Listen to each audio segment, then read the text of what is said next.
আসসালামু আলাইকুম। সমস্ত থেকে ফিরে এসেছি পবিত্র কিতাব দিন ইলাই। এই কিতাব হলেন খোদার গোপন রহস্য কিতাব। এই কিতাবের লেখক হচ্ছেন হযরত রিয়াজ আহমদ গরসাই।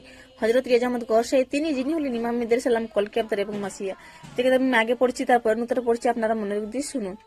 বিসমিল্লাহির রহমানির রহিম। প্রত্যেক ধর্মীয় অনুসারীর ভাষা যাই হোক, আল্লাহ ও সুরিয়ানি ভাষার কলেমায় তাদের পড়া উচিত, যা তাদের পরিচয় ও মুক্তি নির্দেশ করে।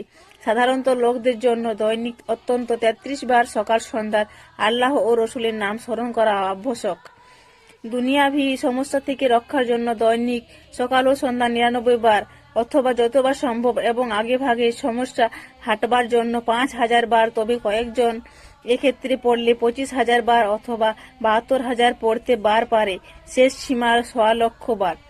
বাকি নুক্তাটা কালকে পড়ে শোনাবো। আপনারা যদি কিতাব দিন পড়তে চান তাহলে চলে আসুন ইউটিউব আলরা টিভি চ্যানেল, পড়ুন এবং পরীক্ষা করে দেখুন। আল্লাহ হাফিজ।